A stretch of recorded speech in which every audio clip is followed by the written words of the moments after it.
Welcome to the Dingus Den for a brand new episode of, well, I guess this time would be Mutant Club here. Uh, since, I was about to say Comic Club, and it's Mutant Club for a new issue of the X-Men that just dropped. It's the beginning of a brand new era for the X-Men here, as Krakoa era just ended, and now we're entering this new era where, I don't know if it has a name other than just From them the saying, ashes. from the ashes, yeah. So, from the ashes, the X-Men has risen to give us this brand new issue here. And yeah, get before we get into it, do you have sort of just any overall thoughts? Uh, Of the book. yeah, just anything before we get into it.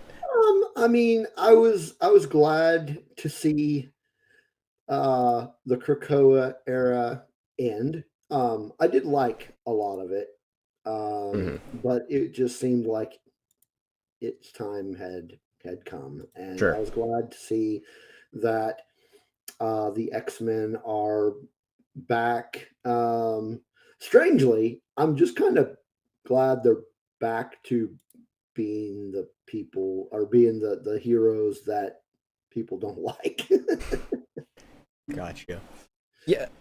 So, you said that you read that Krakoa stuff. That brings up a good point that I wanted to bring up before we got into this too. Is that you're somebody that's read a lot of this X-Men stuff, so much of that Krakoa stuff, fairly knowledgeable. You've read a lot of the stuff, you know about a lot about it. Yeah. Versus me, I haven't read a bunch of the X-Men stuff. That's the whole reason why I have this Mutant Club show here is to get into more and more of this sort of just mutant related books, whether it's X-Men Yeah. or something else related. And so, I feel like I'm fairly knowledgeable on stuff that is related with the X-Men just from other material. But, Right. um, yeah, I think this is a good sort of point to bring up with going into this. Sort of like two different potential viewpoints, right? You being Right. somebody that knows a lot of what came directly before it and even history before that versus me who knows, sure, I know a lot of the big points, but Got a good working knowledge of the looking at X-Men. it more of a sort of like a more jumping in point here since I've read some of Yeah. the beginning of the Kokoro stuff, but that's all. So, Yeah. Yeah. but yeah. So um so I wrote a review of this book for the website that I write for called Future of the Force.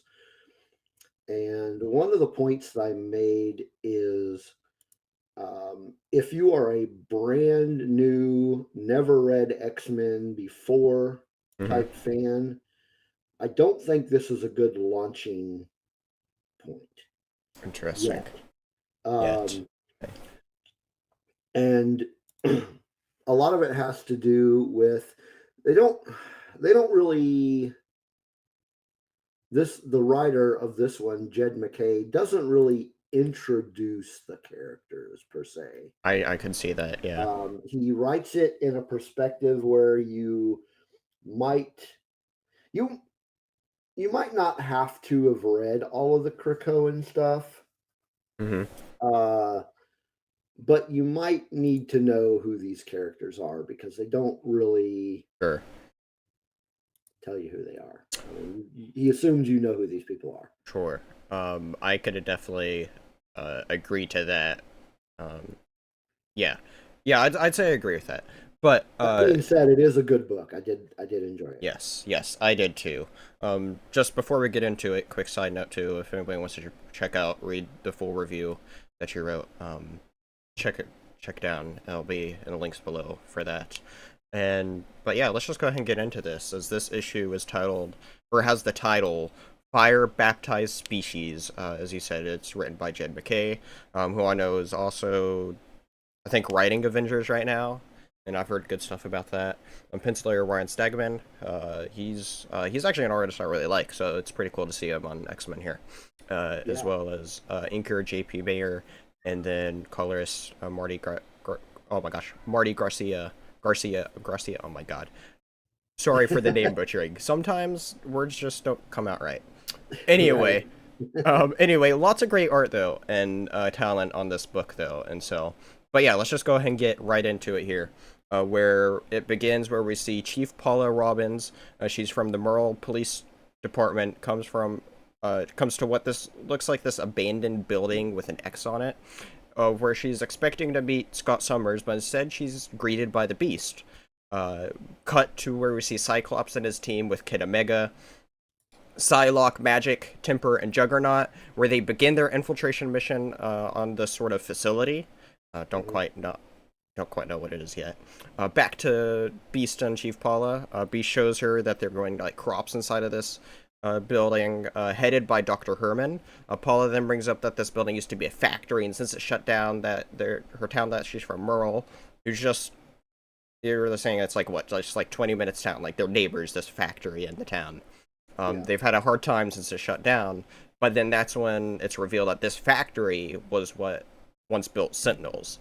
Hmm. And so, cut back to the facility, uh, where we see Wolverine is captured by these AIM. They look like AIM agents, but they're They like do dressed look in like purple. AIM agents. They Yeah. they do. Yeah, you see X's on their heads and all that. And so, anyway, and then above him, we see that this infiltration mission continues, where Cyclops and his team is making their way through the facility, beating up more of the AIM people. AIM people, all like they're like dressed in red here. We also see a Sentinel come out as well, sort of like damaged. We see Temper brings up the idea though of a fourth species. So the I don't remember what it said what the third species was, but the fourth species is a mix of a human AI and mutant. Um, I guess we'll get back to that later. Yeah. Cyclops then reveals that they came here not only to rescue Wolverine, but Wolverine was sent to go investigate what Cerebro pinged was 6 mutants here. Back at the factory, Beast and Paula talks about them trying to make peace between the mutants and making residents there over at the town of Merle. Uh, Back at the field, we see Psylocke rescues Wolverine. Temper Omega beats up the Sentinel. I love that little action scene there. The team regroups, and then suddenly, um, the pings of a bunch of adult mutants all of a sudden just ambushes them. Uh, Back at the factory, Beast then introduces Paula to Zorn, where we then have Magneto butt in and try to like, in his Magneto way, kind of like threaten her. Try to put humans in their places he views them, right? Um, Yeah, it was kind of interesting that they show Zorn and then just immediately after show Magneto. Yeah, Zord didn't really contribute anything there, right? Like the other two mutants that they introduced beforehand, had stuff to contribute, and then Zorn was kind of just there, and then Magneto just butts in and Well, beats the dick that he is. it's weird because at one point in time in the Krakoan saga, Mhm. I'm not going to go into explanations, but at one time Zorn was Magneto, or rather Magneto was Zorn. Okay, it's very interesting, curious, but interesting. It was weird. It was very weird, and then apparently at some point in time Zorn became his own person. Uh, but that's why I was like, okay, so Magneto shows up right after they show Zorn. Are they pointing back to are they pointing back to when they were one? I don't know. Yeah, that's weird. I didn't know that. I need to read more of that stuff. Anyway, back to finish up this issue though. We do cut back to the field team as they have this huge fight against these like mutant sort of AIM soldiers that are revealed to be some sort of Frankenstein mutants, where instead their X gene now activates as an adult, as opposed to when the X gene normally is supposed to activate for a teenager. Uh, Fight continues on. Absolutely love so much of the art here. Ryan did an absolutely great job, I think, with the art in this issue. Yeah, I agree. I think Ryan Stegman did an amazing job with the art. With one exception. One I exception. do not like how Beast is drawn. You know what? We'll get to that. I definitely thought of that. I had that. And That was one of my first thoughts when I saw him. Yes. and that might not be the pencil work. That might be the fault of the colorist who, outside of that, the color the coloring in this book is phenomenal. Yeah. Yeah. except for Beast. Like, I don't know what they're doing with Beast with his face. It just Yeah. like we'll get to that. We'll get to Yeah, that. yeah, yeah. We'll get to that here in just a moment. Let's finish this summary really quick. Where, see, yeah, the fight just keeps on going. We see two people spectating this experiment. As their experiments are fighting the X-Men here. The X-Men then finish up the fight. Uh, Go back to the factory where Wolverine tells Cyclops that he's done with the civilization game. From having to build up over and over, and then heads off towards the border to go off by him lonesome himself, as Wolverine does. Cyclops then gives the arm of one of the AIM agents to examine, as they like froze off one of the arms to during that fight to sort of examine. So Beast now has that arm, and Beast then asks Cyclops if he can start stripping parts. But Cyclops then responds, "No, not just yet. I want to be sure they don't forget what they owe us." And Yeah. and that's when we see there's this big frozen like sentinel over the town of Marl there. Yeah. What a boding! What a big just boding terror there. Yeah. And then also, what's interesting about this too is we got a QR code at the end of this book too, and it gives us an additional page to look at. Oh Oh no. no. Son of a bitch. Right? And so, anyway, so you go into this, and it's this little bonus scene where you get our first look at the organization of 3K, which was referenced by those people that was spectating, where essentially they just sort of talk about the fourth school that was also mentioned, I think. And then the last one talks about constructing a magnum opus and saying how their great work that they're doing isn't done quickly, and so that they're playing the long game of whatever this organization is. And I'm not. So there's like 4 chairs around this table. Did you look at the scene? I'm looking at it right now. So there's like 4. So I you can see, already tell you who the chairman is. That's yeah, I think that one's obvious. yeah. I think I know who the first one is. I'm not sure about the middle 2, or I guess I don't 3. know about the first one. I've got a pretty good idea who 2 and 3 are. No, not if they're called the Doctor. Never mind. I have no idea who 2 is. 3, I've got a guess. Okay. Let's Wait a minute. There's somebody standing behind. Yeah. Okay.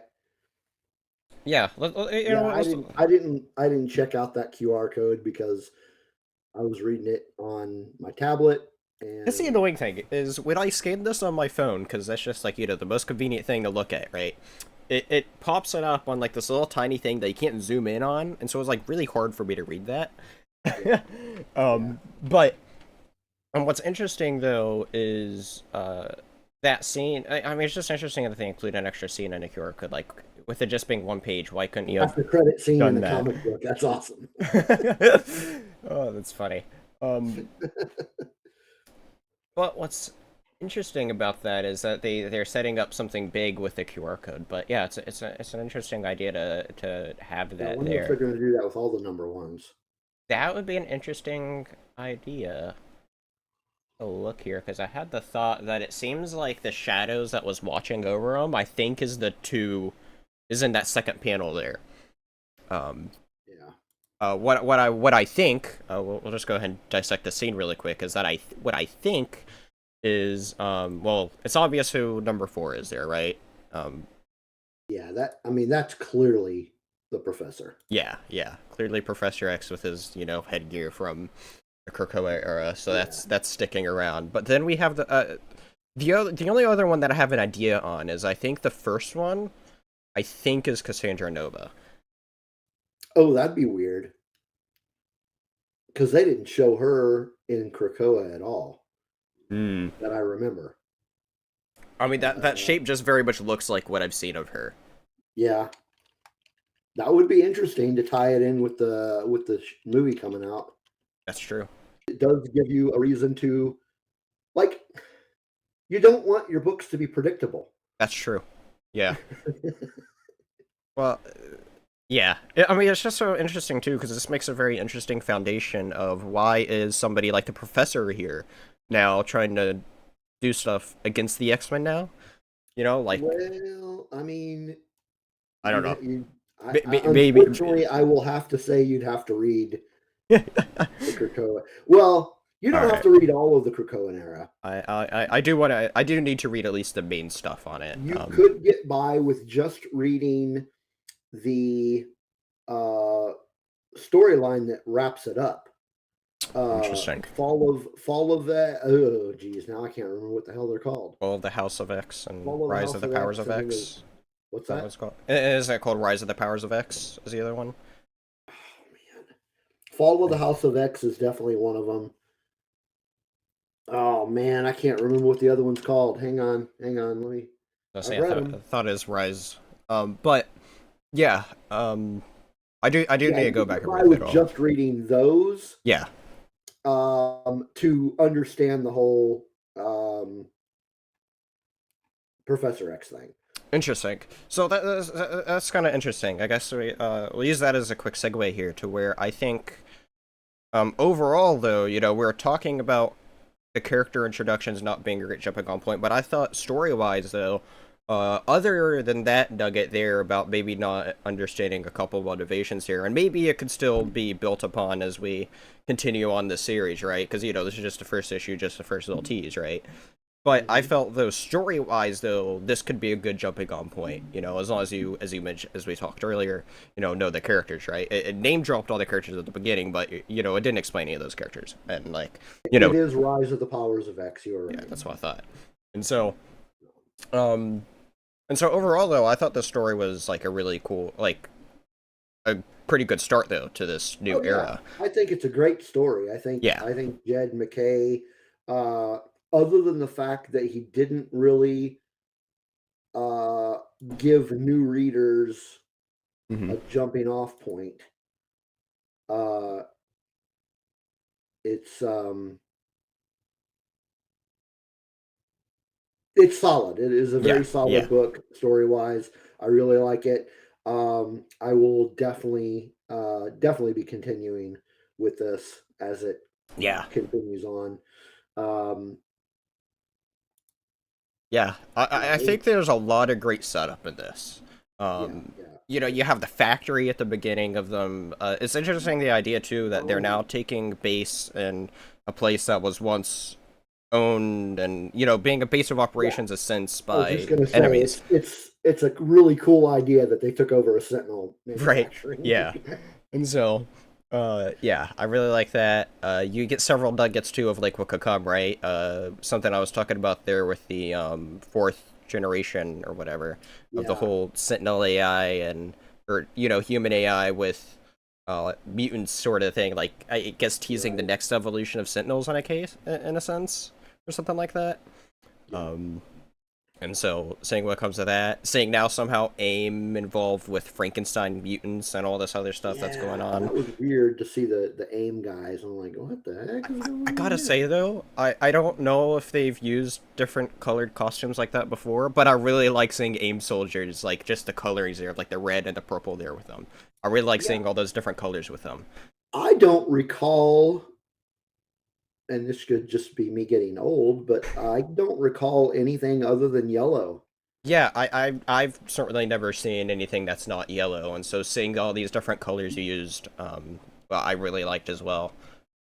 It's I mean, there's so much just intrigue built up in this first issue of just different little nuggets and stuff, of like what could this mean, as we get further into the series, and so, and I really like too though for a first issue too, it brings you, um, having that sort of like I don't want to say basic, but like that sort of like infiltration mission too, bringing back, seeing the team really work together for the first time, Yeah, was great. The art with all those action scenes, I freaking, said it.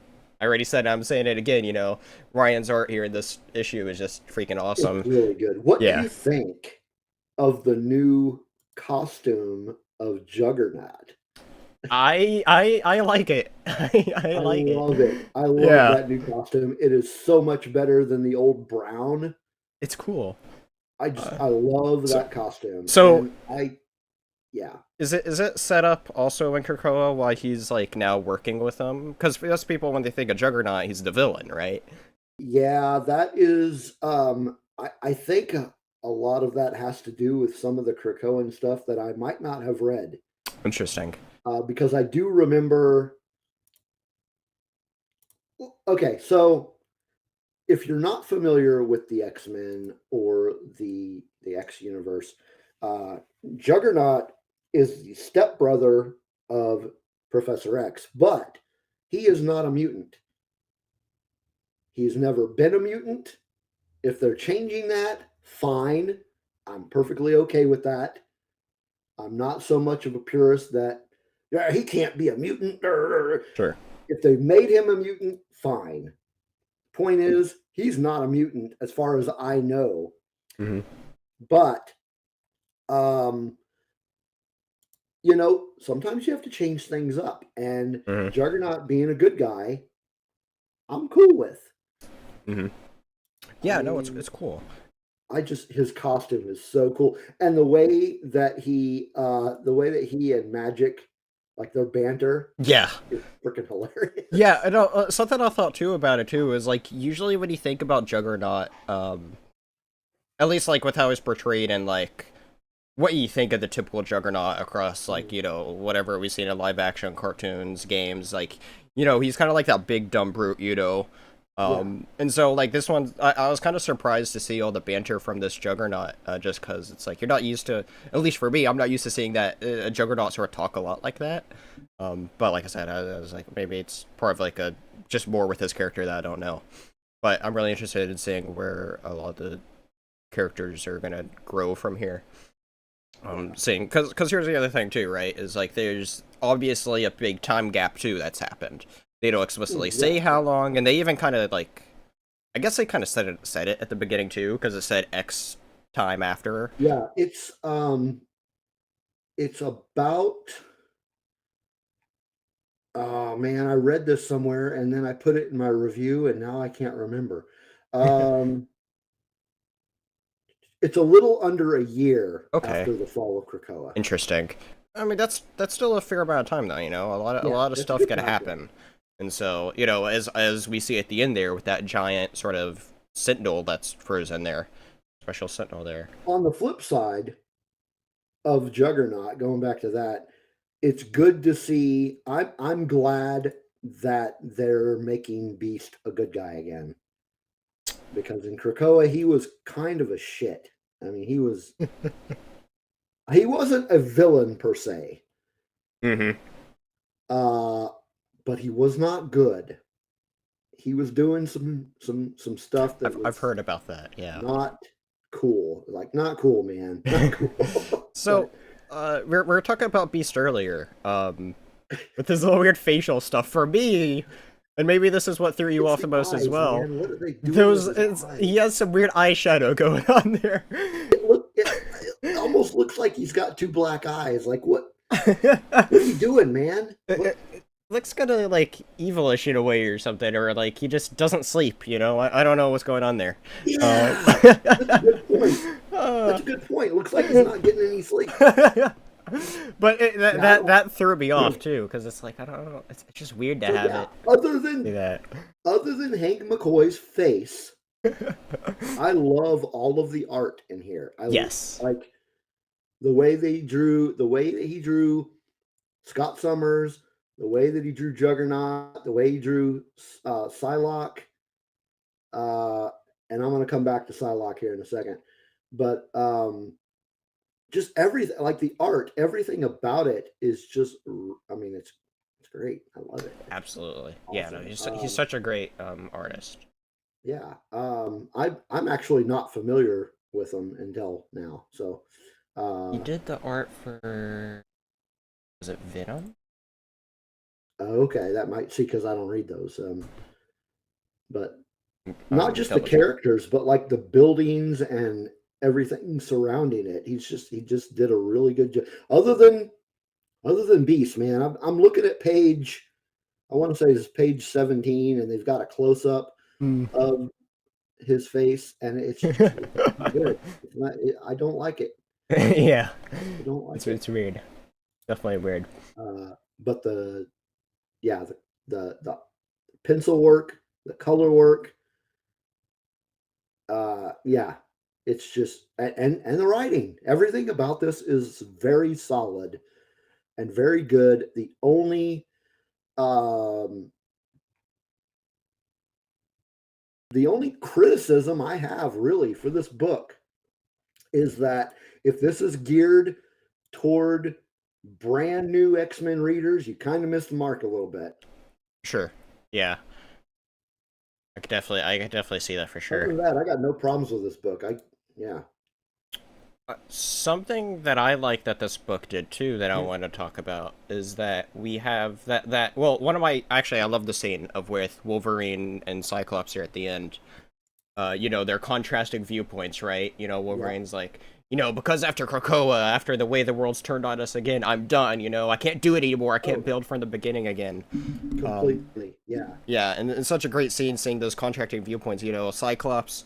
It's great to have Cyclops still be this leader of hmm how people think of Cyclops being this leading the X-Men here and being like yeah, we need to keep on doing serving making sure the X-Men is still what the X-Men is, right? yeah, yep. Even without Professor X there, and so it's great having And that there. But what I also but really now we liked got about this, Wolverine going off on his own, and yes, that is going to make for a very interesting solo book, yes, I was just about to say uh, that because it's a which doesn't come out until September. But the writer of that one, it's going to be a very interesting take, I think. it's going to be interesting because something that I feel like are kind of seeing here with this era overall, at least out of what we know from this book and the Wolverine book, is that like in a way, it's bringing the X-Men back down to basics, right? This is a great spearhead, I think, to that book, Yes, and I like that. But like perfect analogy. Yeah, what I've read of the Krakoa Wolverine, I read like the first arc or two, and I really liked it, but that seemed like all over the place. This next Wolverine book, though, seems to, at least how it's beginning, it's just him back in Alaska, doing his thing in Alaska, and, trouble comes up. And so it'll so be cool to okay, see how so that I hate comes to up. get off topic here, but you mentioned Krakoa, and uh, when the Krakoan area first started, Hmm. it was great. Once Hickman left, that's where it went all over the board, and you're just like, "What the hell's going on here?" Because there's too many writers, Sure. too many cooks in the pot, and it was all over the place, like you said. And but overall, you are absolutely correct in your comment that this is more grounded because or back to basics because it's making it more grounded. Krakoa at a certain point, it was no longer grounded.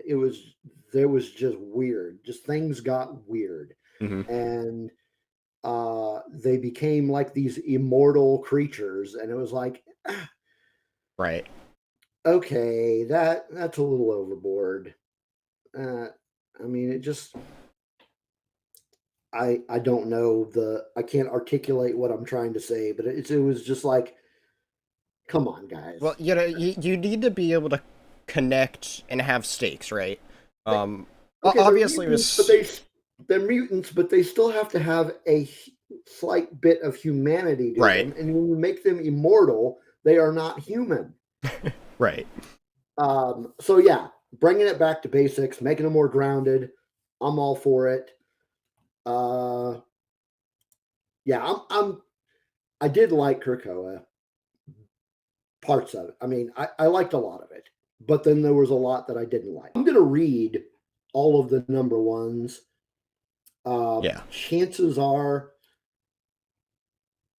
just based on I don't know how I feel right now, I think there's probably only gonna be like 3 or 4 titles I'm gonna end up reading like continuously. I could say But that that. could change. Yeah. I could Yeah. be I'm very much in the same boat as you because I'd like to try to keep up with the main X-Men ones. At least Yeah. Uncanny and this one that we just read. And Yeah. also since Wolverine's my guy, I want to read Wolverine. So Yeah, this one will definitely I can foresee being a mainstay of my reading yeah, because seems pretty good. yeah, Yeah, I definitely can't wait for where this goes. And as we were just talking about here across the whole era, it seems like a yeah, very interesting era for this to all go, and we'll definitely be talking about a bit more of it as more of these titles come out. Uh, Here on the Mutant Club. Before yeah. we wrap, So oh, go on. are we gonna do a mutant club for all of the number ones? Uh, we will figure that out, so everybody can stay tuned, and I mean, we'll definitely do at least the big ones. We'll see though. So I would mind doing one for each one, yeah, but um fair bit of them. Yeah, there are going to be a lot. yeah. We'll see. We'll And see. so I'm going to read like the next one that comes out is Phoenix. That comes out Wednesday. Oh, okay. It is currently Sunday the 14th. Yeah, that one comes out Wednesday. Like I said, I'm going to read it Yeah. uh, based on my own personal thoughts. I'm okay with skipping that one as far as talking about it, but I could be surprised. Sure, sure. We'll see. We'll just figure it out, and so, Yeah, play it um, by ear. Yeah, yeah, we'll figure it out. We will definitely be back with at least the bigger titles, but we'll see. We could yeah. maybe make this into a little series of sorts, talk about all the new from the Ashes stuff. So, but anyway, I think this But is this one was great. This yes, one was amazing. this was a Uh, great beginning. For talking about all this stuff, and not just this issue, but just talk about so much of what could possibly come from to this whole new era, and all the stuff that's just coming to this era and going through all the new stuff that's coming. So yeah. wonderful conversation. Anything you'd like to say before we head out of here? Um, support your local comic book shop. Absolutely, absolutely. Go support your local comic book shop as we join us in talking about all these wonderful X-Men titles from the ashes. And where can the people find you? Well, you can find me on most social media at Otter272.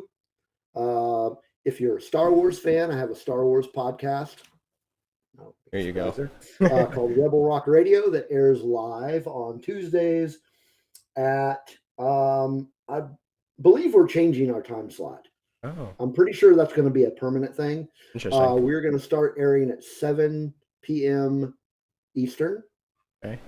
We were doing 8, but I think we tried out the new time slot and we're liking it. Cool. So yeah, we're going to be at 7 p.m. Eastern. I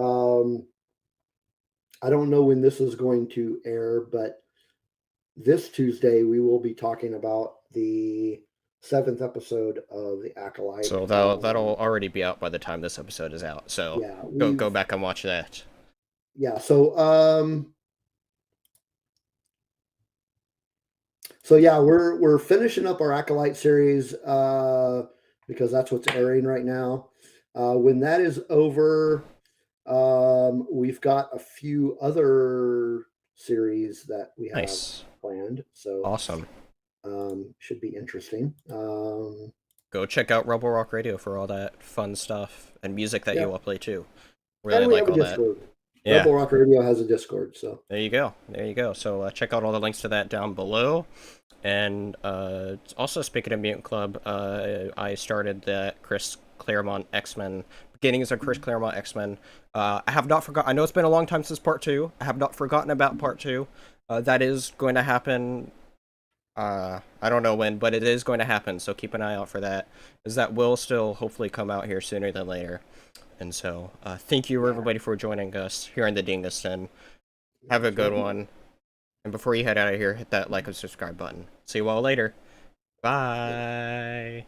Thank you for watching this video. Before you go, be sure to smash that like button, subscribe if you haven't already, and share this video. See you next time here on the Dingus Den.